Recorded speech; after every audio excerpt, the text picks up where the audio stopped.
Մեթյու Հենրի, ամենօրյա ընթերցանություն, օր օգոստոսի 12։ Եվ երրորդ օրը հարսանիք էր Գալիլեայի Կանայումը, և Հիսուսի մայրն այնտեղ էր։ Հիսուսն էլ կանչվեցավ այն հարսանիքը և նրա աշակերտներն էլ։ Հովհաննես 2 1-ից 2 խոսքեր։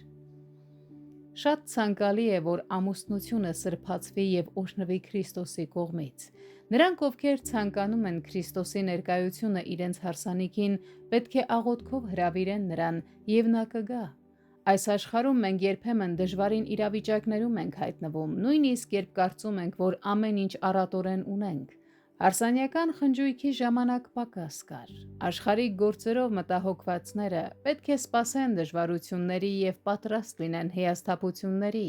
Քրիստոսին դիմելիս մենք պետք է խոնարհաբար մեր գործերը ներկայացնենք նրան, ապա վստահենք նրան, որ կանի այն, ինչ իրեն հաճելի է։ Քրիստոսի պատասխանում իր մորը անհարգալից վերաբերմունք չկար։ Նա նույն խոսքը գործածեց, երբ խաչի վրայից սիրով դիմեց նրան։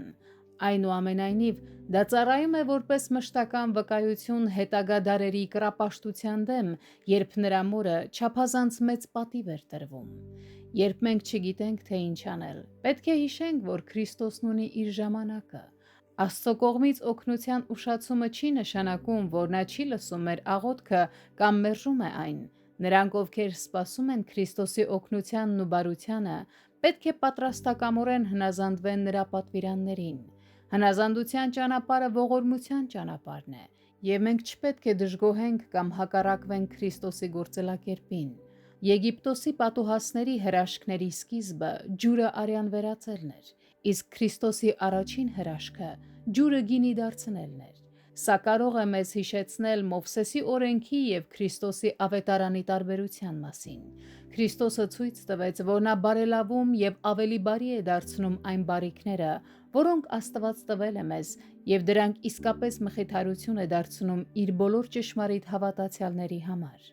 Քրիստոսի յուրաքանչյուր գործ բարի նպատակի է ծառայում։